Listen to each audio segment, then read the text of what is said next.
యోసేపు ఐగుప్తు రాజు అయిన ఫరో ఎదురు నిలిచినప్పుడు 30 సంవత్సరములు వాడై ఉండెను. అప్పుడు యోసేపు ఫరో ఎదుటి నుండి వెళ్ళి ఐగుప్తు దేశం అంతటా సంచారం చేసెను. ఆహార నిల్వలు గోడౌన్స్ నిర్మాణాలు కానివ్వండి,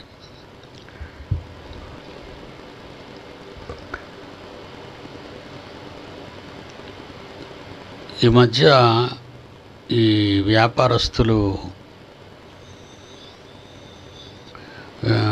ఏంటంటారంటే కూరగాయలు పాడైపోకుండా కోల్డ్ స్టోరేజెస్ కడతారు. ఆహార ధాన్యాలని పాడైపోకుండా ఉండాలన్నా, వెజిటబుల్స్ కానివ్వండి, మిరపకాయలు కానివ్వండి,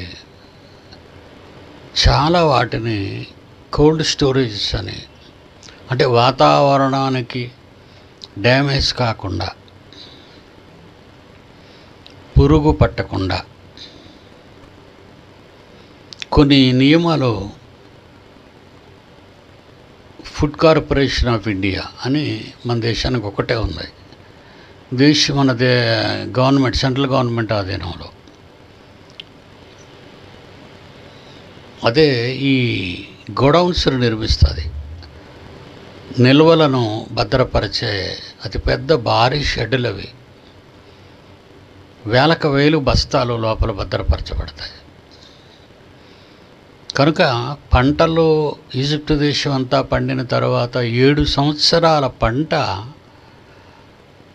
దాచుకోవటానికి 7 నిర్మాణాలు జరగాలని మనకు అర్థమవుతుంది. ఎందుకంటే 1 సంవత్సరం పంటనే దాచుకోవటానికి స్టోరేజీలు కట్టుకుంటాం మనం. 1 సంవత్సరం పంట. నేను పోర్ట్లో జాబ్ చేస్తున్న కాలంలో విదేశాల నుంచి గోధుమలు మనం ఇంపోర్ట్ చేసుకునేవాళ్ళం, ఇతర దేశాల నుంచి. పంచదార ఇక్కడి నుంచి మనం ఎక్స్పోర్ట్ చేసేవాళ్ళం. కొన్ని వాల్యుబుల్ ఆహార పదార్థాలు, వాటికి నీరు తగలకూడదు, వాతావరణం వెచ్చగా ఉండాలి. కొన్ని పంటలకు కొన్ని కాలాల్లో వాళ్ళు పండిస్తారు. మెట్టు పంటలని, వర్షాకాల పంటలని, ఎండాకాల పంటలని. ఈ నెలలో ఇది వేయాలి, ఆ నెలలో అది వేయాలి. ఇది ఎందుకంటే ఈ డిపార్ట్మెంట్ చాలా పెద్దది, ఫుడ్ కార్పొరేషన్ ఆఫ్ ఇండియా. అంటే దేశం మొత్తం మీద 135 కోట్ల మందికి ఆహార నిల్వలు ఎప్పటికప్పుడు సమకూర్చి రెడీ పెట్టాలి, అయితే రేట్లు మారిపోతాయి. ఈ కరోనా కాలంలో ఈ ఆహార పదార్థాల మీద కానీ, కాయగూరలు, వెజిటబుల్స్ మీద కానివ్వండి, పప్పు దినుసుల మీద కాదండి, వ్యాపారస్తులు రేట్లు పెంచుతారు. పైగా ఇంకొక తప్పు కూడా వ్యాపారస్తులు చేస్తూ ఉంటారు. పండించిన రైతు తన పంట ఇతర జిల్లాలకు, ఇతర రాష్ట్రాలకు వెళ్లకుండా, అలా వెళితే తనకు గిట్టుబాటు ధర రాదని 10 టన్నులు 15 టన్నులు టమాటో కానివ్వండి, మిరప కానివ్వండి, తగలబెట్టేటాలు, పొలాల్లో పారేయటాలు చేస్తుంటారు. అంటే మార్కెట్లో రేటు పడిపోద్దని. కనుక ఈ ఆహార నిల్వల విషయంలో మరి రైతు పెట్టుబడి పెట్టి పండించినటువంటి ఆ పంటకు తగిన మూల్యం, కష్టానికి ఫలితం ఈరోజు రైతుకు ఉండటం లేదు. ఎందుకంటే దళారీలు మధ్య ఉండి లారీలు పెట్టుకొని ట్రాన్స్పోర్ట్ అంతా వాళ్ళు చేసుకుంటారు. వాళ్ళు తీసుకెళ్ళి వాళ్ళ స్టోరేజీల్లో పెట్టేసుకుంటారు.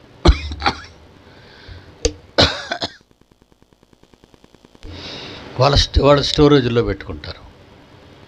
ఇక్కడ ఎన్నో ఈరోజు రైతు నష్టపోతున్నాడు మన దేశంలో. అంటే దళారీల వలన, పెట్టుబడిదారుల వలన రైతు నష్టపోతున్నాడు. పారేయటం అనేది మహాపాపం. బైబిల్ దాన్ని అంగీకరించదు. పండిన పంటను నేలలో పారేయటం అనేది, పండించిన నేల, కురిపించిన వర్షం, మంచు, ఇవన్నీ కూడా వేస్ట్ చేశావు. దేవుని కష్టాన్ని వేరు చేశావు, రైతు కష్టాన్ని వేరు చేశావు.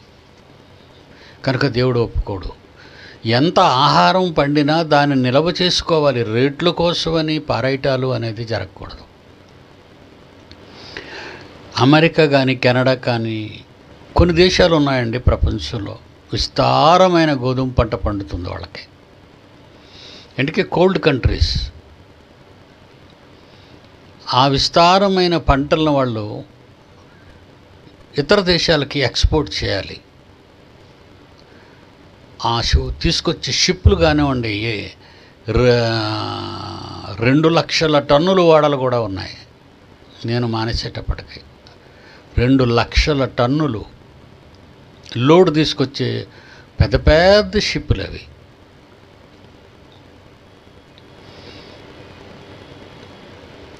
అవి దాని ఖర్చు ఆ దేశం నుంచి దేశానికి వచ్చి ఈ దేశంలో వాటిని ఇక్కడ దించేసి మళ్ళీ వెళ్ళటానికి ఆ ట్రాన్స్పోర్ట్ బై షిప్ సముద్ర మార్గాన రావడానికి ఆ రేటుకి మన దేశం కొనుక్కోగలిగి ఉండాలి. అలాని పంట పండించే అమెరికా, ఈ కోల్డ్ కంట్రీస్, వెస్టర్న్ కానీ యూరోపియన్ కంట్రీస్ కానీ ఆ పంటను మనకి తక్కువకి ఇవ్వరు. ఎందుకంటే ప్రపంచ మార్కెట్ అని ఒకటి ఉంటుంది. అందులో ఏ ధర నిర్ణయిస్తారో ఆ ధరకే అమ్మాలి. ఆ ధర రాకపోగానే విస్తారంగా పండిన పంటను వాళ్ళు ఏం చేస్తారంటే సముద్రాల్లో, షిప్పుల్లో తీసుకెళ్ళి సముద్రాల్లో ఉంపేస్తారు. ఇలాంటి దారుణమైన పరిస్థితులు కూడా ప్రపంచంలో జరుగుతున్నాయి. అర్థమైందనుకుంటాను మీకు. అయ్యో మనకు మిగిలింది చాలులే, మనకు లాభం లేకపోయినా పర్లేదు, మీరు షిప్పులు పెట్టుకొని మీరు మెటీరియల్ తీసుకెళ్ళిపోండి, అక్కడ పేద ప్రజలకు ఎవరు మీ దేశానికి సహాయం చేస్తున్నామే అనే వాళ్ళు ఎవరు. ఎందుకంటే ప్రపంచ మార్కెట్లోనూ అన్ని దేశాల వాళ్ళు ఎక్స్పోర్ట్స్ అనేవి చేస్తుంటారు. ఈరోజు ప్రపంచం అంతా చైనా మీద అది ఆనుకొని ఉండిపోయింది.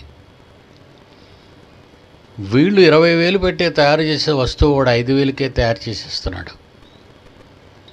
కనుక దేశాలన్నీ కూడా భవిష్యత్తు ప్రణాళికలు ఆలోచించుకోకుండా చైనా మీద ఆధారపడ్డా ఈరోజు చాలా దెబ్బతిన్నాయి ప్రపంచ దేశాలన్నీ చైనాను ఆనుకోవడం వల్ల. వాళ్ళు మార్కెట్లో వాళ్ళు ఇచ్చేది చాలా తక్కువ రేట్లకి ప్రజల్ని ఆలోచింపజేసి ప్రజలకు ఇవ్వాలి అని మోసపూరితమైనటువంటి దగాకోరు వ్యాపారాన్ని చైనా చేస్తుంది. మిగతా దేశాల్లో ఆ రేటుకి వాళ్ళు ఇవ్వలేరు. ఎందుకంటే అమెరికాలో కాస్ట్ ఆఫ్ లివింగ్ ఎక్కువ, ఇంగ్లాండ్లో కాస్ట్ ఆఫ్ లివింగ్ ఎక్కువ, ఇండియాలో కాస్ట్ ఆఫ్ లివింగ్ తక్కువ. ఎందుకంటే మనకిక్కడ ₹1 అమెరికాలో $1 అంటే అమెరికాకి అది రూపాయి అని అర్థం. మన ఇండియన్ రూపాయి కాదు, అమెరికా రూపాయిని డాలర్ అంటారు. $1కి ఇండియన్ మనీ ఎంతో తెలుసా? 70 రూపాయలు సుమారు. అమెరికాలో ₹1కి అది ఇండియా వచ్చేసరికి 70 రూపాయలు అవుతుంది మన ఇండియా రూపాయలు. కనుక ఇంచుమించు ప్రపంచ దేశాల్లో, అన్ని దేశాల్లో ఇంచుమించు ఎక్కువ మెజారిటీ కంట్రీస్లో వాళ్ళంతా బాగా డబ్బున్న వాళ్ళు, ఎక్కువ ఖర్చులు వాళ్ళకి, ఎక్కువ జీతాలు వాళ్ళకి. ఇండియాలో చూడండి, ఒకప్పుడు ఇంచుమించు 1980, 1978, 79, 80లో కువైట్లో ఉద్యోగం చేయడానికి వెళ్ళేవారు. అది కువైట్ని డెవలప్ చేయడానికి ఆ రోజుల్లో వాళ్ళు ఇండియా నుంచి కూడా మన పని వాళ్ళని తీసుకుని వెళ్ళేవారు. ఆ రోజు వాళ్ళ జీతాలు 50,000 వరకు ఉండేది. అంటే 50,000 ఇచ్చారంటే ఈరోజు అది దగ్గర దగ్గర 2 లక్షల రూపాయలు అని అర్థం. కనుక ఎక్కువ మంది కువైట్ దేశానికి వెళ్ళిపోయారు. అలాగే ఒక ఎమిరేట్స్ ఉంది, అదొక ఉదాహరణ. అది ఇంచుమించు 17, 18, 20 రూపాయల వరకు ఉంటుంది. మరి ఇండియాకు ఆ ధరం అనేది మనం తెచ్చుకుంటే ఇండియాలో 20 రూపాయలు. అది 20 రూపాయల దానికి ₹1 ఇది యునైటెడ్ అరబ్ ఎమిరేట్స్లో. కనుక ప్రియులారా, కాస్ట్ ఆఫ్ లివింగ్ బట్టి ఆ కంట్రీ దానికి ఉన్న గొప్పతనం మీద ప్రతి వస్తువు అక్కడ ఖరీదైనవిగానే ఉంటాయి. అలాగే వ్యాపార రంగంలో వ్యాపారం అనేది మాయ. ఈ మాయలో ఈ పోటీని తట్టుకొని నిలబడగలిగిన అగ్రరాజ్య స్థానంలో ఈరోజు వచ్చింది చైనా అంటే ఆ మోసంలోనే. ఇలాంటివి జరగకుండా ఉండాలి అంటే యోసేపు నిజంగా 30 ఇయర్స్కే, ఆయన వయసు 30 ఏళ్ళకే 7 సంవత్సరాల విస్తారమైన పంటను ముందు భద్రపరిచే గదులు కట్టాలి. గదులు అంటే చిన్న చిన్న గదులు కాదు, గోడౌన్స్. సుమారు వేలు బస్తాలు పేర్చబడితే అందులో తడి కానీ గాలి కానీ ఏది లోపలికి వెళ్ళకూడదు, భద్రపరచాలి. కనుక ఈజిప్ట్ దేశం అంతా తిరగాలి, అంతేగాని సరదాగా తిరుగుతున్నాడు ఈజిప్ట్ దేశం అనుకోకండి. ఫరో రాజు, నువ్వు వెళ్ళు, ఈజిప్ట్ మన దేశంలో ఖాళీ స్థలాలు, పంట భూములు, పండే పంట, సంవత్సరానికి ఎంత పంట పండుతుందో మనకి, అలా 7 సంవత్సరాల పంటను 7 సంవత్సరాలు దాయాలి.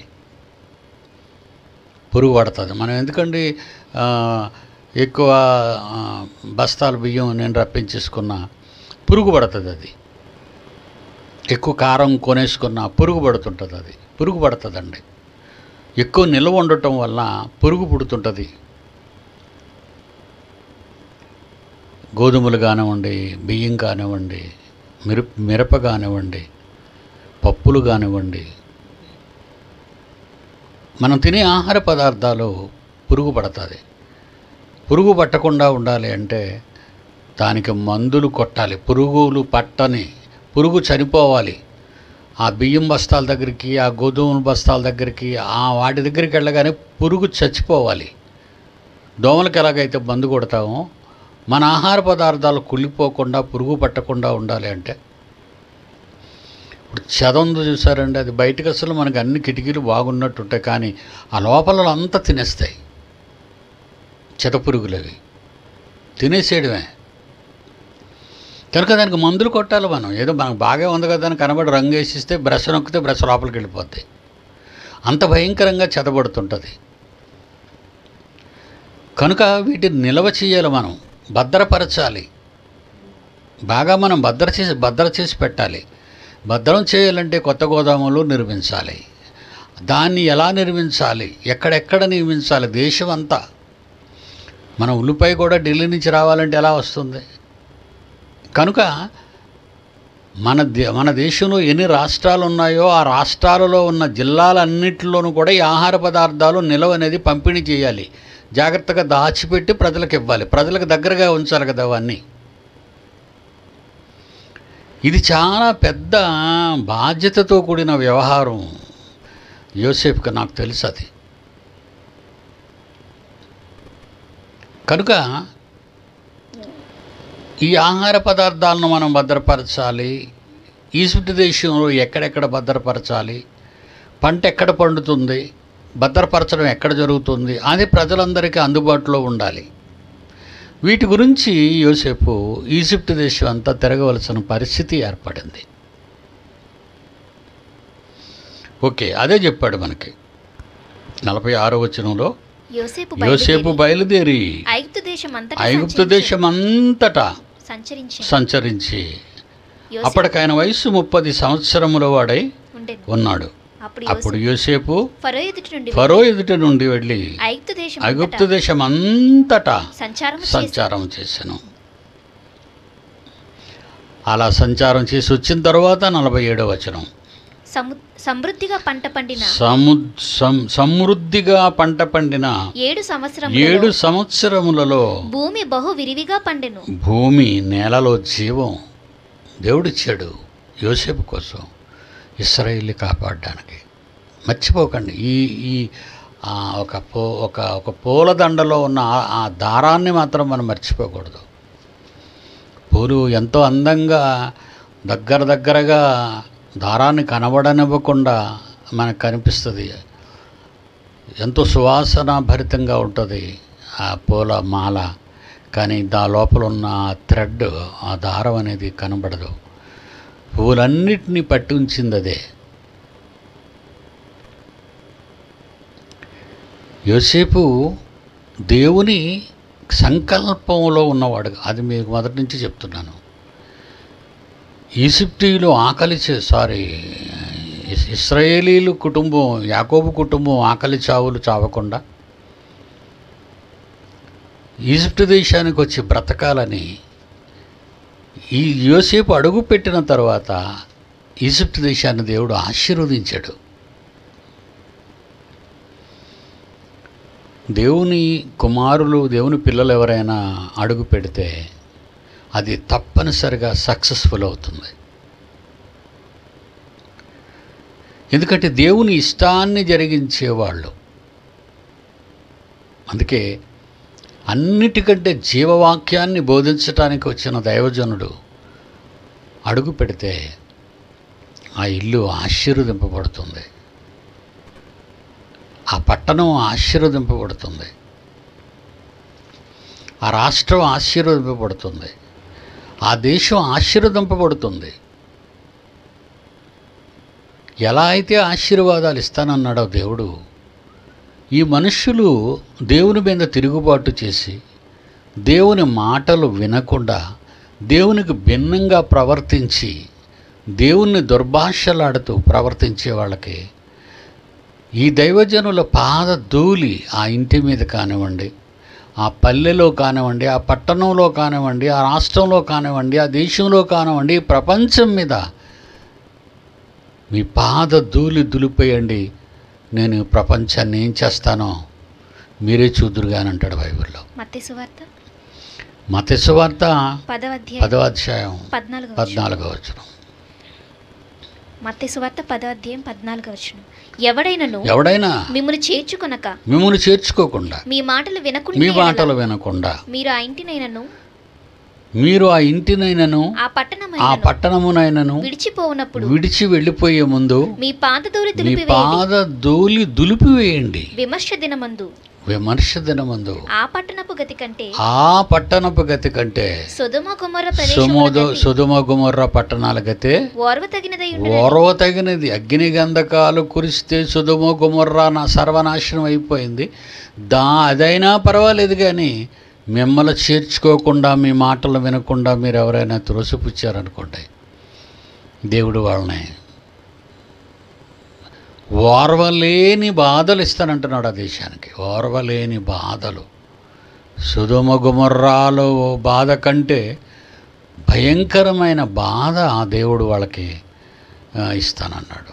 ఈ మధ్యకాలంలో నా జీవితంలో చూసింది, వాక్యం చెప్పటానికి పాపం చాలామంది పిల్లలు బైబిల్ పట్టుకొని పాటలు పాడుకొని రోడ్డు అంటూ వెళ్ళినా సరే వాళ్ళని అల్లరి పెట్టటాలు, వాళ్ళని అడ్డుకోవటాలు, వాళ్ళ మీద పేడ నీళ్లు జల్లటాలు, వాళ్ళని బూతులు ఆడటాలు.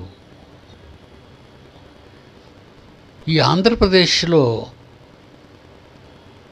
ఈ కరోనా ముందు కాలంలో జరిగినటువంటి సందర్భాలు, ఇంకా ముందుకు వెళ్ళిపోతే 2-3 ఏళ్ళ ముందుకెళ్తే కాశ్మీర్ నుంచి కన్యాకుమారి వరకు చర్చిలు కూలదోయడాలు, క్రైస్తవులు కొట్టటాలు, చంపటాలు మత ఛందస్సువాదులు పనిగా పెట్టుకున్నారు. ప్రియులారా, ఈరోజు భారతదేశం కరోనాలో అగ్రస్థానానికి పరుగులు తీస్తుంది. వాళ్ళకి అది తెలీదు. ఎందుకు మా దేశానికి ఇలా జరుగుతుంది? ఒక పక్క మిడతలు, ఒక పక్క భయంకరమైన తుఫానులు, ఒక పక్క భూకంపాలు, ఒక పక్క ఎండల తీవ్రత. ఇవన్నీ ఎందుకు జరుగుతున్నాయో భారతీయులకు అవసరం లేదు, అమెరికన్స్కి అవసరం లేదు. ప్రపంచ దేశాల్లో మనిషి అన్నవాడు ఆలోచించడం లేదు వీటి గురించి. జరుగుతాయి, మేము ఏదొక రకంగా బతకాలి. చూసారా ఎలాగైపోయిందో. అసలు దేవునిని గూర్చి తెలుసుకోవాలి. దేవుడనే ఆయన ఉన్నాడు. ఆయన మనల్ని అందరినీ అబ్జర్వేషన్లో పెట్టుకున్నాడు, మనల్ని చూస్తున్నాడు. ఆయన మనం చేసిన తప్పిదాలకు తగిన శిక్ష విధించకుండా ఆయన ఊరుకోడు అనే దేవుని భయం అనేది ఎవ్వరికీ లేదు. ఎందుకంటే దేవుడు కూడా ఎంతో కొంత ఇచ్చేస్తే ఊరుకుంటాడు అనే పరిస్థితిలోకి వచ్చేసిందా ఈ నరజాతి అనేది అప్పుడప్పుడు నేను ఆలోచిస్తుంటాను. ఏమండి, ఒక లంచం తీసుకునేవాడైనా, పార్టీ ఫండ్ కోట్లు తీసుకున్న, వ్యాపారంలో కోట్లు మోసగించిన,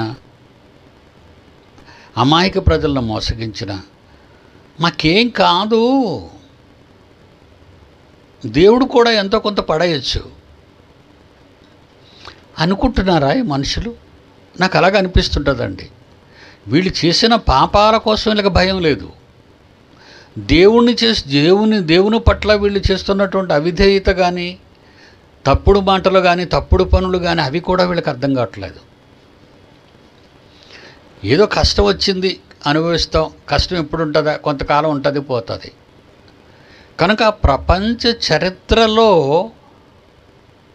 ఈరోజు కరోనా అనేది మానవాళి సంహారం అనేది భయంకరంగా జరిగిపోతుంది. రాని దేశాలు ముందు అగ్రస్థానంకి వస్తున్నాయి. మొట్టమొదట లేక ఆలస్యంగా వచ్చి ఎంతో జాగ్రత్తగా ఉన్న దేశాలన్నీ ఈరోజు అగ్రరాజ్యాన్ని మించి పైకెళ్ళిపోతున్నాయి. డెత్స్లో, చావుల్లో, రోగాల బారిన పడిన వారి సంఖ్య లక్షల్లో ఉంది. 3వ స్థానానికి వచ్చేసింది అప్పుడే ఇండియా. ఇవి ఎందుకు జరుగుతున్నాయని ఇండియాలో ఉన్న వాళ్ళు ఎవరైనా ఆలోచిస్తున్నారంటే వాళ్ళు ఆలోచించరు. గునియా వచ్చిందండి,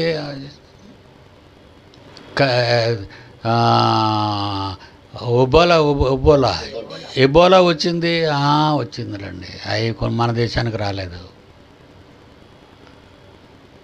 స్వైన్ ఫ్లూ వచ్చిందండి, డెంగ్యూ వచ్చిందండి, వస్తాయండి, పోతుంటాయి. కర్ఫ్యూ వచ్చిందండి, దానికి కూడా అదే టైటిల్ సెలెక్ట్ చేశారు. వస్తాయండి, పోతాయండి, సహజీవనం చేయటమే మనం దాంతో. సహజీవనానికి చావుకి వెళ్ళిపోతున్నాం కదా. ఒక మగవాడు ఆడదానితో సహజీవనం చేసినప్పుడు చావడు, వాడు ఒంట్లో ఉన్న మతాన్ని దించుకుంటాడు.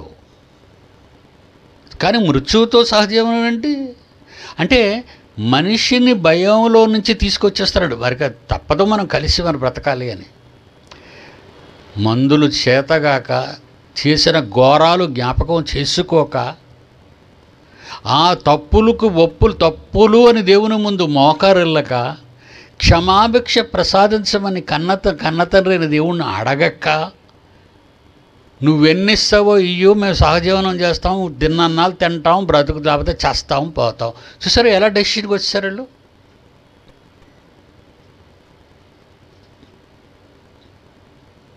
దేవుని పిల్లలారా, ఈ మానవులు అనేది, మానవ జాతి అనేది అంతానికి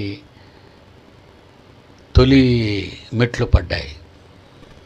ఇంకా నాశనం అనేది తప్పదు.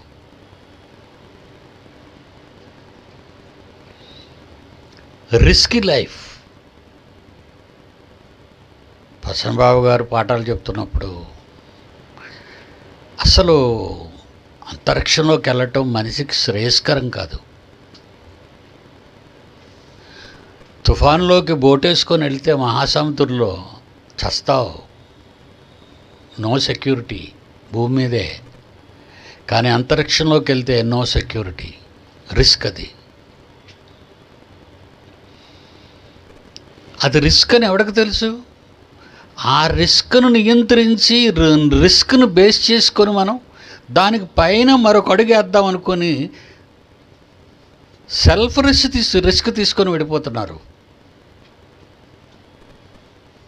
ఏమండి, భూమి మీద ఆకర్షణలో ఎగిరే విమానం కూలిపోతేనే ఒక్కడు మిగలడు. అది అందరికీ తెలుసు, నావిగేషన్ వాళ్ళకి. అందరికీ తెలుసండి. కానీ ఎందుకు ఎక్కేస్తున్నారు విమానం? ఎవరిని నమ్మెక్కిస్తున్నావు నువ్వు? యంత్రాలను నమ్మెక్కుతున్నావు. ఆ యంత్రాలు మొరాయిస్తాయి. అప్పుడు నీ పరిస్థితి ఏంటి? దేవుని కాపుదల, దేవుని రక్షణ వ్యవస్థ నీ వెంట ఉండాలి. ఉండాలి అంటే దేవునికి నువ్వు లోబడాలి. దేవునికి లోబడాలంటే ఉన్నతమైన క్యారెక్టర్ కలిగి ఉండాలి. నువ్వు దేవుని క్యారెక్టర్ నీకు ఉండాలి. ఏది మంచిదో ఏది చెడ్డదో కూడా నువ్వు ఆలోచించాలి. చంద్రుడు చౌడు నేల అయిపోయాడు కనుక విరమించుకున్నాడు ప్రాజెక్టులన్నీ. అంగారకుడు పండేస్తాడేమో, లోపల నీళ్లు ఉన్నాయని ఆశపడుతున్నారు అవాగ్యజీవులు. మీ డాడీగా నేను చెప్తున్నాను, టోటల్ అంగారక గ్రహం అంతా కూడా కొలాప్స్ అయిపోతారు. వీళ్ళు వాళ్ళ ప్రయత్నాలన్నీ కొలాప్స్ అయిపోతాయి. ఎందుకు కొలాప్స్ అవుతాయో, ఎలా కొలాప్స్ అవుతాయి అనేది ప్రసన్న బాబు ఎపిసోడ్స్లో మీకు చెప్తాడు. ఈరోజు మనం వాడితో చెప్తే వాడు వింటాడా? విండు.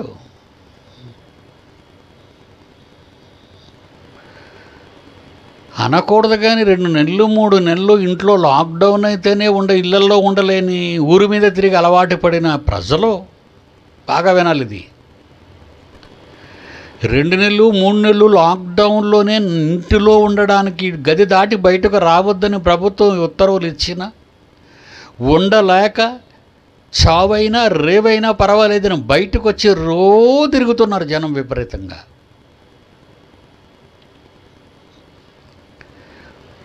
ఆరు నుంచి 8 నెలలు నువ్వు ఈ ప్రయాణంలో ఉండగలవా?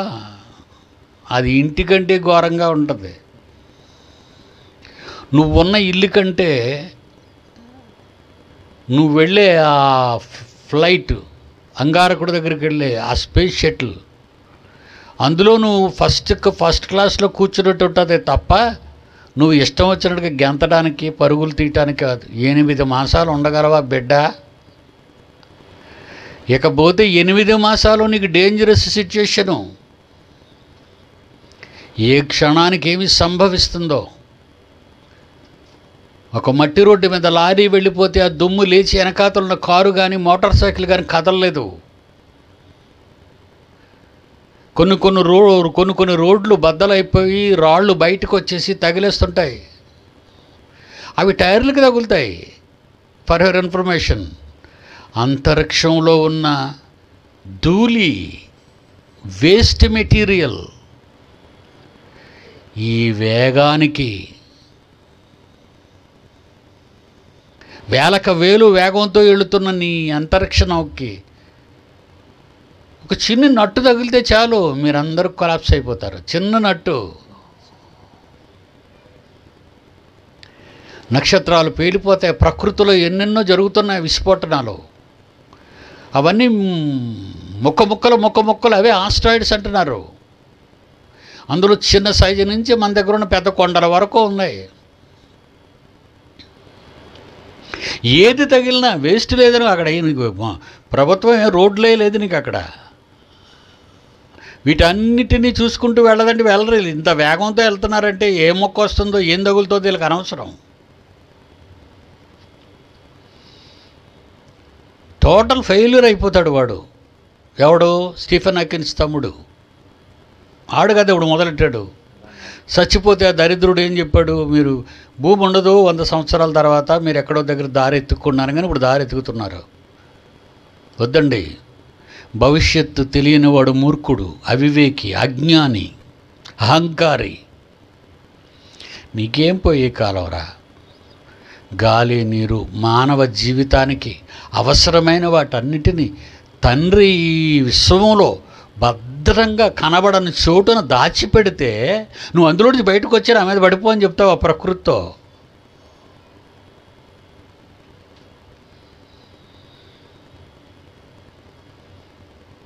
భవిష్యత్తు ప్రణాళిక, యోసేపు భవిష్యత్తు ప్రణాళిక అది. ఆ తరాల్లో మరి ఆకలి చావులు రాకుండా ఈజిప్టులో ఉన్న వాళ్ళంతా బ్రతికి బట్ట కట్టాలి అంటే, బాగా పంటలను పండించి అడుగుపెట్టిన యోసేపును బట్టి ఈజిప్టు దేశాన్ని దేవుడు ప్రేమించాడు.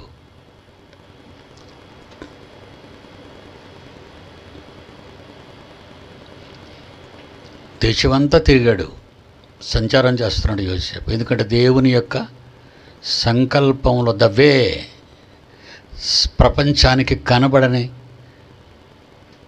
ఆ దారి, ఆ తాడు, పూలలో ఉన్న తాడు కనిపించదు, పువ్వులే కనబడతాయి, సువాసనే మన ముక్కుకు తగులుతుంటుంది. అలాగే దేవుని అనంత సంకల్పం ప్రపంచ క్రైస్తవులకు తెలీదు. సంకల్పం అంటేనే తెలియదు వాళ్ళకి, ఈ మత శాఖల వాళ్ళకి. ఎందుకంటే Bible open city India international నా పిల్లలు విఘ్నులు కావాలి, ప్రపంచానికి దిక్కు. బైబిల్ ఓపెన్ సిటీ 2-3 తరాల తర్వాత, నా పిల్లలు 2-3 తరాల తర్వాత ప్రపంచంలో ఎవడైనా బైబిల్ ఓపెన్ సిటీ సీటు కోసం క్యూలో నిలబడాలి. ఎందుకంటే సకల శాస్త్రాలను మించిన మహాపాండిత్యం చెప్పబడుతుంది బైబిల్ ఓపెన్ సిటీ ఇండియా ఇంటర్నేషనల్లో. ఎందరు ఆడిపోసుకున్నా అండి, ఎందరు హాఫ్ నాలెడ్జీ పీపుల్ నోటుకొచ్చినా మాట్లాడినా, దేవుని సంకల్పాన్ని నెరవేర్చే ఏకైక ఒక చక్కటి ఆపర్చునిటీ భారతదేశంలో దేవుడు మనకిచ్చాడు. బైబిల్ని బైబిల్గా చదువుతున్నారా? 760 కోట్ల మంది మనస్సులను ముక్కలు చేసే మహాజ్ఞానాన్ని ఆలోచిస్తున్నారా? ఆలోచించాలి. నేను ప్రారంభ కాలంలో మొదలుపెట్టేటప్పుడు శాస్త్రం గురించి, సైన్స్ మాట్లాడేటప్పుడు, ఇదేంటండి బాబు ఈయన బైబిల్ చెప్పకుండా సైన్స్ చెప్తాడేంటి? చూసారా? అంటే అర్థం కాని అమాయక జాతం. చూసారా? కొండ జాతులు అంటావు చూసా, కొండల్లోకి వెళ్ళగానే వాళ్ళకి ఏముండవు, గోచి ఉంటుంది అంతే. అలా ప్రవర్తించారండి 50 years బ్యాక్. ఈ అసలు దేవుని యొక్క మహాజ్ఞానం, సకల శాస్త్రాలను అధిగమించిన బైబిల్ అన్నప్పుడు ప్రతి నాస్తికుడు పైకి లేచిపోయాడు, ప్రతి హేతువాది పైకి లేచిపోయాడు, ప్రతి పాస్టర్ పైకి లేచిపోయాడు. ఈయనకి దెయ్యం పట్టిందండి అన్నాడు.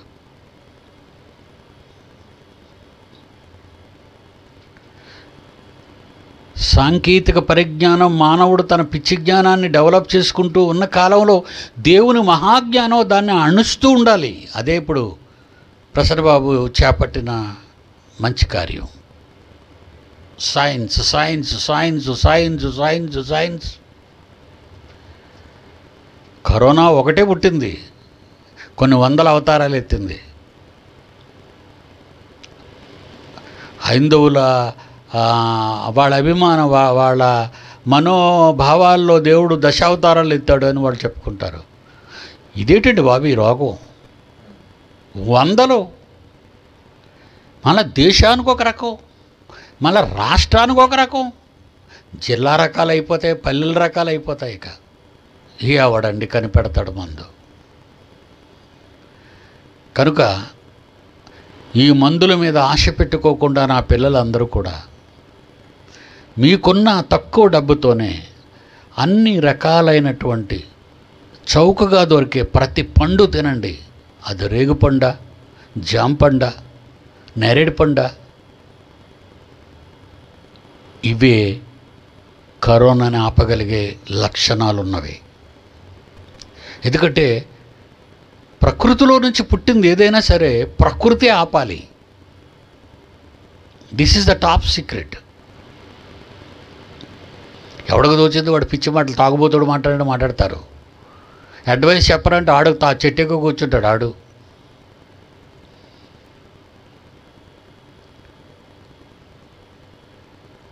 భూమి మీద వాయువులు కలుసుకుంటాయి. వాయువులు కలుసుకున్న సుడిగుండంగా మారుతుంది, తుఫానుగా మారిపోతుంది. అది తీర ప్రాంతానికి చేరుతుంది. అది మరి అలాంటి ఆ వేగాన్ని ఆపాలంటే దానికి బ్రేకులు ఎవరేయాలి? ప్రకృతిలో ఉన్న కొండలు. అంత వేగాన్ని ఆపాలంటే, ఆ గాలి వేగాన్ని ఆపాలంటే 180 కిలోమీటర్ల వేగంతో వస్తున్నా వాటిని ఆపాలి, ఆ తుఫాన్లు ఆపాలంటే ఈ కొండలే ఆపుతాయి. ప్రకృతిని నియంత్రిస్తుంది, ప్రకృతి ఎదుర్కొంటుంది. కనుక కరోనాతో బాధపడే నా పిల్లలందరి కోసం చెప్తున్నాను. ఇది లోకం గురించి నేను చెప్పడం లేదు, వాళ్ళు చెప్పినా వినరు. మీకు దొరికిన అల్లరి చిల్లర చెత్త మీకు ఎటువై చిరుతిళ్ళు కొన్ని చెప్పండి. కురుకురే, గొరగొర, బరబర, ఇవి తింటే మీకు పోవు. ప్రతి పండు ప్రకృతిలో పుట్టింది. అది నేరేడు పండ, అది జామ పండ, అది రేగు పండ, బొప్పాయ, మీకు చవకగా దొరికేవి. ఏ పళ్ళు చవకగా దొరికితే 4 పైసలుంటే ఆ పళ్ళు కొనుక్కొని మీరు తినండి. చికెన్ రోస్ట్ తింటాను, చికెన్ జాయింట్ తింటాను, నీ జాయింట్లన్నీ ఊడిపోతాయి, నీ ప్రాణమే పోద్ది. ఈ కాలం కష్టకాలం, క్రైస్తవులకు శ్రమల కాలం. మనం బ్రతకాలి సమాజం కోసం. సమాజంలో వాళ్ళు బతికితే ఏంటి, బ్రతకపోతే ఏంటి? వాళ్ళు దేవునికి పనికిరారు, సమాజానికి పనికిరారు, ఎదురుగా కనిపిస్తున్న మనిషికి పనికిరారు. వీళ్ళు సృష్టించిన దేవునికి పనికిరారు. వాళ్ళు చచ్చినా ఒకటే, బ్రతికినా ఒకటే. వాళ్ళ గురించి మన ఆలోచన వద్దు. మీరు బ్రతకాలి, నా పిల్లలు బ్రతకాలి. ఎందుకంటే ఈ జ్ఞానం నా తరం నుండి యేసు వచ్చినంత వరకు ప్రపంచం మీద అధిష్టానమై కూర్చోవాలది. ప్రపంచ జ్ఞాన సింహాసనం మీద దేవుని వాక్యం కూర్చోవాలి. నా పిల్లలు ఉండాలి అక్కడ. ఒక యోసేపు ఒక అగ్రికల్చరలిస్ట్గా దేవుడు ఇచ్చిన ఆ కలల భావానికి చెప్పిన అర్థాన్ని బట్టి 7 సంవత్సరాల కాలం ఆ పంటను భద్రపరచాలి. మరో 7 సంవత్సరాలు కరువు రాబోతుంది కనుక ఈ 7 సంవత్సరాలు భద్రపరచబడిన ఆహారం కుళ్ళిపోకూడదు, పురుగు పట్టకూడదు, లేమి ఉండకూడదు.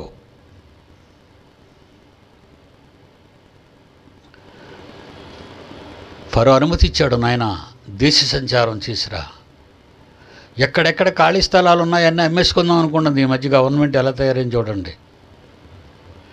గతంలో పాలించిన పాలకులు, స్వాతంత్రం వచ్చిన తర్వాత మన పాలకులు అందరూ కూడా బాగా ఎక్కడ పడితే అక్కడ పావలాకి బేడకి ఇచ్చేసారండి ఎకరాల స్థలాలు.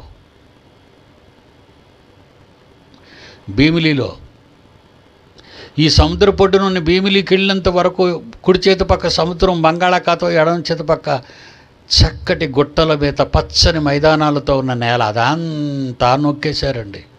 కొండలు కొనేశారండి. ఫర్ యువర్ ఇన్ఫర్మేషన్, కొండలు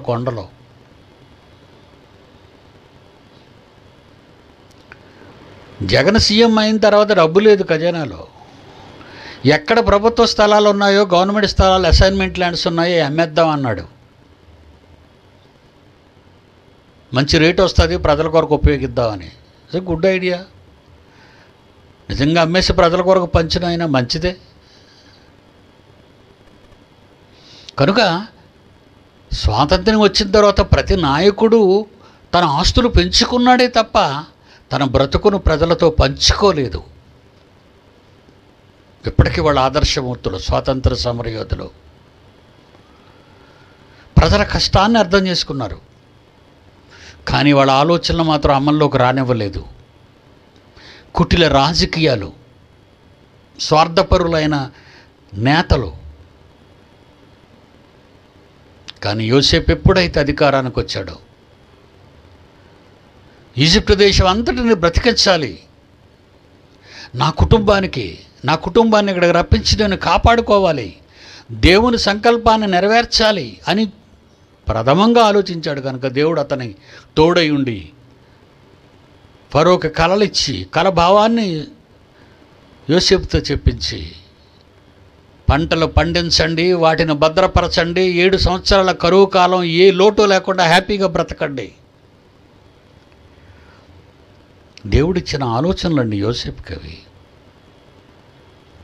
దేవుడిచ్చిన ఆలోచనలు.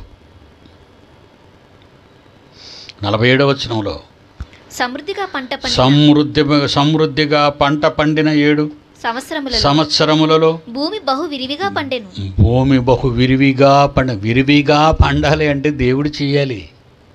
నేలను పండించేవాడు, ప్రకృతిని నిర్మించిన వాడు, ప్రకృతికి ఏం కావాలో ఆయనకే తెలుసు. విస్తారంగా పండించాడండి నేలని. అదేమో ఎరువులు వేసే కాలం కాదు. నైట్రేట్స్, ఫాస్ఫేట్స్, యూరియా అవేమి లేవండి ఆ రోజుల్లో. దేవుడు సారాన్ని నేలకిచ్చాడు పుట్టినప్పుడే. ఈ సారాన్ని దేవుడు శుభ్రపరుస్తున్నాడు. ప్రకృతిని డిస్టర్బెన్స్ లేకుండా, న్యూసెన్స్ లేకుండా, చెత్తా చెదారం లేకుండా శుభ్రపరుస్తున్నాడు దేవుడు ప్రకృతిని. ప్రకృతిని అంతా ఏ మున్సిపాలిటీ చేయగలదండి? భూమి సరిగ్గా, మన వీధులను సరిగ్గా శుభ్రం చేయట్లేదు. అలాగ ప్రకృతిని, విశ్వాంతరాళాలను శుభ్రపరుస్తూ నిమ్మళంగా విస్తారమైన ఒక సెకనుకి లక్షల కిలోమీటర్ల వేగంతో పరిగెడుతున్న ఈ అంతరిక్షంలోని నక్షత్రాల దగ్గర నుంచి భూమి వరకు ఈ సిస్టమ్ అంతా పనిచేస్తుందంటే ఒక భద్రత, ఒక కాపుదల, ఒక శ్రద్ధ ఉండాలి. తలుపు కిర్రు మంటది. అప్పుడు ఏమంటాం మనం? ఒక ఆయిల్ చుక్క అయినైనా ఆ మడత బందుకీలో గడియల్లో ఒక ఆయిల్ చుక్క అయినైనా అంటాం. అప్పుడు చక్కగా సున్నితంగా వెళ్ళిపోద్ది. కనుక దేవుడు ప్రకృతిని ఏం చేస్తున్నాడు? శుభ్రపరుస్తున్నాడు. ఎక్కడుంది? 65వ కీర్తన 9వ వచనం. 65వ కీర్తన 9వ వచనం. నీవు భూమిని దర్శిస్తున్నాడటండి ఆయన. దాన్ని తడుపుతున్నావు. ముందు భూమి గురించి మాట్లాడతాడేంటి? భూమి మీద తన కన్న పిల్లలు ఉన్నారు కనుక. అర్థమైందా? ఏటి విశ్వంలో భూమి కనిపించదు. విశ్వంలో భూమి కనిపించదు. పాలపద్ద నక్షత్ర మండలంలో నుంచి నువ్వు చూస్తే భూమి ఎక్కడుందో తెలీదు. సూర్యుడు కూడా ఒక నక్షత్రంలా కనబడతాడు అంతే.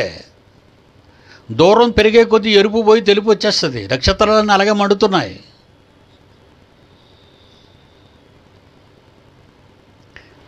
ఎంత చక్కని మాట అండి అది. ఏమంటున్నాడు? నీవు భూమిని దర్శించి దాన్ని తడుపుతున్నావు. దానికి మహదైశ్వర్యము కలుగజేయుచున్నావు. దేవుని నది నీళ్లతో నిండిపోతుంది. నీవు భూమిని అట్లు సిద్ధపరిచిన తరువాత, భూమిని అలా సిద్ధపరిచి తరువాత వారికి ధాన్యము దయచేయుచున్నావు. వారికి ఆహారాన్ని పెడుతున్నావు. దాని దుక్కులను అంటే నీ పిల్లలని లోటు లేకుండా పెంచటానికి తండ్రి అయిన దేవుడు భూమిని దర్శిస్తున్నాడా? నేనండి, మన ఫ్యామిలీస్ అన్నీ ఇక్కడ ఉన్నాయి. నీకు రైస్ ఎంత కావాలి, ఏంటి కావాలో రాసిమ్మని అని అడుగుతాను. కూతురు పెట్టినా, కొడుకు పెట్టినా, కొడుకు చెప్పినా ఏంటి కావాలో వాళ్ళని రాసిమ్మను అని చెప్తాను. అప్పుడు అన్నీ రాస్తారు, అన్నీ రప్పిస్తాను. నా పిల్లలు బయటికి వెళ్ళకూడదు, నా పిల్లలు ఆకలి కొనకూడదు, నా పిల్లలు లోటు అంటే తెలియకూడదు. గోల్డ్ స్పూన్స్తో పెరిగి పుట్టామండి అంటారు సార్. అలా నా పిల్లలిద్దరిని పెంచానండి. నేను అనుభవించాను కష్టాలు, నా పిల్లలు అనుభవించకూడదు. అదే ప్రేమ అండి. అంతకంటే విపరీతమైన ప్రేమ అంటే దేవునికి. భూమిని దర్శించి దానిని తడుపుచున్నావు. దానికి మహదైశ్వర్యం ఏంటి? ఆ సముద్రాలేంటి, ఆ మేఘాల వలయాలేంటి, ఆ మహాపర్వతాలేంటి, ఆ మేఘాలతో ఏటి వెండితో కప్పిపెట్టినట్టు కప్పిపెడుతున్న భూమండలాన్ని, ఆ జలపాతాలేంటి, ఆ పచ్చని మైదానాలేంటి, ఆ కోట్ల జీవరాశులేంటి, ఆ ఎగిరే పక్షులేంటి, సముద్రంలో నీటిలో ఉన్న చేపలేంటి. కీర్తనల గ్రంథం 104:30. కీర్తనల గ్రంథము 104:30. నీవు నీ ఊపిరి విడువగా, నీ ఊపిరి విడిచిపెట్టగానే అవి సృజింపబడును. అట్లు నీవు భూతలమును నూతన పరచుచున్నావు. వర్షం పడగానే నేను అంటుంటానులేండి మా పిల్లలతో, ఎండలు బాగా మండిపోయి ధూళి బాగా రేగిపోయి ఎక్కడ చెట్టు అంతా పచ్చగా కనబడదండి, ఎర్రమట్టితో నిండిపోయి ఉంటుంది, ధూళితో పట్టేసి ఉంటాయి. మన కిటికీలు ధూళి, మన కట్టలు ధూళి, ఏంటంటే బళ్ళు తిరగడం వల్ల డస్ట్ అండి. వర్షం పడగానే ఒరే దేవుడు చూడరా చక్కగా క్లీన్ చేసేసాడు, మన రోడ్లు క్లీన్ అయిపోయి మన చెట్లు పచ్చగా కనబడుతున్నాయంట. చెట్లకు స్నానం, నేలకు తడి, స్టాక్ అయిన కుళ్ళు కొట్టుకుపోవటం. ఆయన భూమిని నిదానించి సారవంతమైన నేలగా తన పిల్లల కోసం ఎంత ప్రేమ, ఏమండి ఎంత ప్రేమ చూపిస్తున్న దేవుణ్ణి పక్కన పడేసి, ఎంత అవిధేయుడుగా, ఎంత గర్వంగా దేవునికి ఎదురు మాట్లాడి జ్ఞాపకం కూడా ఆయన చేసుకోకుండా ఆయన విడిచిపెడుతున్నావు. ఈ వేదనతో నేను అన్నమాటేనండి, అంగారక గ్రహ ప్రయత్నం సర్వనాశనం అవుతుంది. డేట్ అది నోట్ చేసుకోండి. ఏ రోజన్నానో భవిష్యత్తులో చెప్పాలి మీరు ప్రపంచానికి.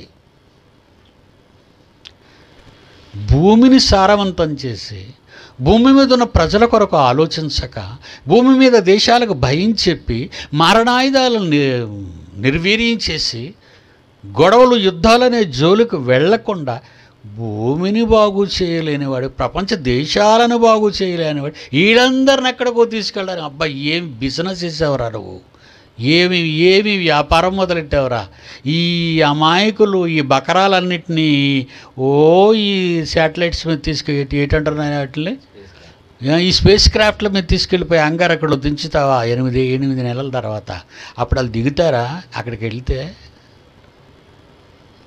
ఎంతకాలం దాగుంటారో. అదంతా లాక్డౌన్, అది అంగారగ్రహం మీద లాక్డౌను. మీరు బయటికి ఎక్కడ ఎవరికి చెయ్యి పట్టుకోరు, పార్కుల్లో చెట్టుకొని చేరబడి ముద్దులెట్టుకోవడం కాదు. ఇక్కడ ఎవరికి ఇచ్చిన కొంపలు లోపల ఉండాలి. అదిగో బయోస్పియర్ 2లో నుంచి మాడిపోయి ఎలా బయటకు వచ్చి తొండపిల్లల్లాగా అయిపోయారు వాళ్ళు. మీకు ఆ ఫోటో కూడా చూపించాను. మనిషికి బుర్ర లేదండి, మనమే చెప్పాలి. ఎందుకంటే మనల్ని మహిమపరిచే రోజులు ఇవే. దేవుడు మనలను మహిమపరిచే రోజులు. 1 కొరింథీ 2:7. దేవుడట ఈ సమాజంలో 760 కోట్ల మంది దగ్గర దేవుడు మనల్ని మహిమపరుస్తానని ఒప్పించాడు. ఆయన్ని మహిమపరుస్తున్నాం కనుక మనం తీయమ్మా. కొరింథీయులకు రాసిన మొదటి పత్రిక 2:7. దేవుని జ్ఞానము మర్మమైనట్టుగా బోధించుచున్నాము. ఈ జ్ఞానము మరుగై ఉండెను, చాలా భద్రతగా ఉంచాడు ఎవరికి కనబడకుండా. ఎందుకు? జగదుత్పత్తికి ముందుగానే ఈ జ్ఞానాన్ని దేవుడు మన మహిమ నిమిత్తం మన నోట ప్రపంచం వినాలి, మన నోట ప్రపంచం వినాలి. ఊరే మీరు ఎర్రోళ్ళరా అన్నానా? ఏమండి, లోకం మనల్ని ఎంపిక చేస్తే ఎంపిక చేయకపోతే గాడిది గుడ్డు. వాడు మనకు చేసేది ఏమీ లేదు. వాడికి వస్తున్న ప్రమాదాలు, వాడు అడుగు వేస్తున్న అడుగులు మంచివి కాదని ప్రపంచానికి చెబుతున్నాం. ప్రపంచానికి మేము శాస్త్రవేత్తలు అందుకే ఎడంకాల కింద పడేసాను వాళ్ళందరినీ. ఒరే మీరు పిచ్చెక్కిందిరా, మీకు పిచ్చి. ఒక మహానాయకుడికి పుడితే ఫరో అంతటి రాజు లొంగిపోయాడు యోసేపుకి. వాటి వండర్ఫుల్ నాయన, దేవుడు నీకు ఇచ్చిన జ్ఞానం, నా కలల భావం. ఓకే ఈ దేశాన్ని నీకు అప్పగిస్తున్నాను, నా ప్రజలు నీకు అప్పగిస్తున్నాను. నీ ముందు ఎవరో కాళ్ళు చెయ్యి ఎత్తడానికి వీల్లేదు. పేరుకై నేను రాజుని, పాలన నీది, యోసేపును మహిమపరిచాడు.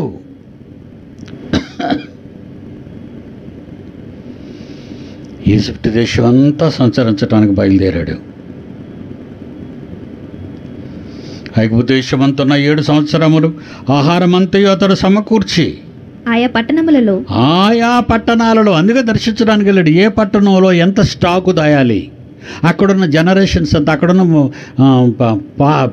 జీవిస్తున్న ప్రజలు ఎంతమంది, వాళ్ళకి ఎంత ఆహారం పడుతుంది, నెలకు ఎంత పడుతుంది, సంవత్సరానికి ఎంత పడుతుంది, 7 సంవత్సరాలకు ఎంత పడుతుంది. అదండి పాలన అంటే. నిష్పక్షపాత పాలన. దేవుని పిల్లల పాలన అలాగే ఉంటుందండి. దోపిడీ కాదండి, దోపిడీ కాదు. పంట ఎక్కువ పండగానే సముద్రంలో గోధుమలు పారేయటం కాదు. టమాటీలు ఎక్కువ పండగానే ఆ కర్నూలు ఆ సైడ్ కడప సైడ్ మనం చూస్తే పొలాల్లో పంపేస్తారు లారీలు.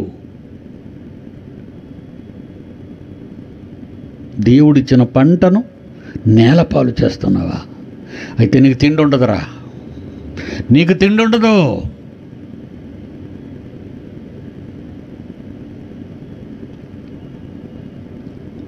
ఏ పట్టణము చుట్టూ నుండి పొలము యొక్క ధాన్యము ఆ పట్టణమందే నిలువ చేసెను.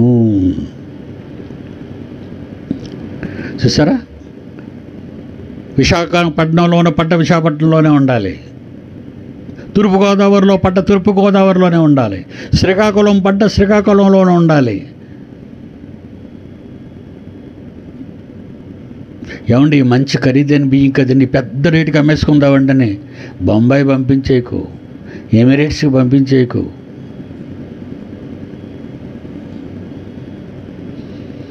సముద్రపు దొంగలు అందరూ ఎమిరేట్స్లో ఉన్నోళ్ళు.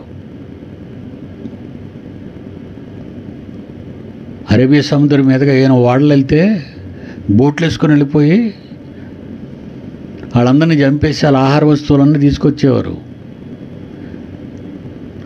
ఎడారిలోనూ గొయ్యి తీసి ఇసుకలో పాతేవారు, వేడికి అది ఉడికిపోతే తీసుకొని తినేవారు.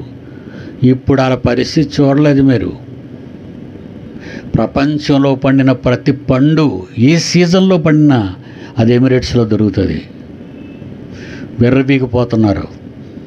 టైం అయిపోయింది వాళ్ళకి కూడా. నేను చాలా కాలం అప్పుడు చెప్పాను, దీనికి కూడా లిస్ట్లో ఉన్నారు వాళ్ళు కూడా. కొలాప్స్ పోతారు. వాడుకున్నంతకాలం వాడుకున్నారు ప్రపంచ ప్రజల్ని, ఆయా దేశ ప్రజల్ని. అవసరం తీరిపోయింది కదా అని ఆయిల్ దొరకటం లేదని అబద్ధాలాడి ప్రజలను వాళ్ళ దేశాలకు పంపేస్తావా? నీకు అవసరం లేకపోతే తగిలేస్తావా? నీ అవసరానికి అనుగుణంగా వాడుకుంటావా? ఆడవాళ్ళని వాడుకుంటావా?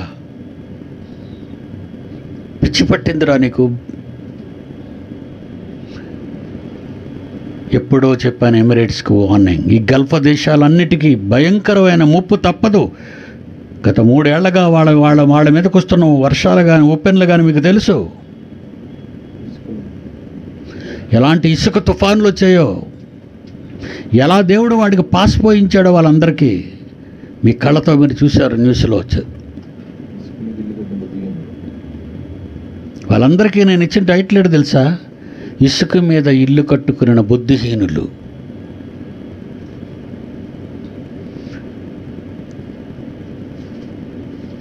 ఏమని చెప్తాడు బైబిల్లో? మత్తయి సువార్త 7వ అధ్యాయం 25వ వచనం. మత్తయి సువార్త 7వ అధ్యాయం 25వ వచనం. వాన కురిసింది, వరదలు వచ్చాయి, గాలి విసిరా ఇంటి మీద కొట్టింది. కానీ దాని పునాది బండ మీద వేయబడింది. మిగతా మనవాళ్ళ గురించి, వాళ్ళ గురించి చదువమ్మా. మరియు నా మాటలు విని వాటి చొప్పున చేయని ప్రతివాడు ఇసుక మీద ఇల్లు కట్టుకుని బుద్ధిహీనుని పోలిగినది. వాడు బుద్ధిహీనులండి. గల్ఫ్లో ఉన్నవారు డబ్బున్నోళ్ళు కానీ బుద్ధున్నోళ్ళు కాదు. మా షేకు, మా బాకు, మా బోకు. ఎందుకంటే వాళ్ళని అస్సలు చూస్తే పడదండి నాకు. గర్వాంధులు, పాపాత్ములు, దుష్టులు, క్రూరులు, దేవుని పిల్లలను చిత్రహింసలకు గురి చేస్తున్నారు.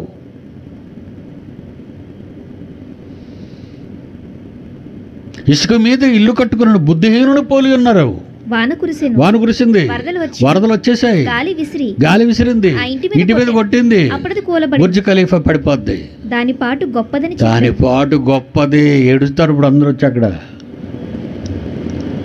నువ్వు అంతస్తుల ప్రపంచ దేశాలు తిరిగి అంతస్తుల భవనాలు చూసి అన్నీ నీ దేశంలో కట్టేసుకోవాలని బాబెలు గోపురం కడుతున్నావా నాయన? అలాంటి ఆశలు ఉన్నాయా మీ దగ్గర? పోతారు. దేవుని జ్ఞానాన్ని చూడాలండి వాళ్ళు చూడరు కదా. దేవుని జ్ఞానాన్ని వాళ్ళు చూడరు. యోసేపు మంచి జ్ఞాని. ఆయా పట్టణాల్లో పండిన పట్టంతా ఆ పట్టణాలకు దగ్గరగానే నిలువ చేశాడు. God bless you. శనివారం కలుసుకుందాం. అందరికీ సెలవు.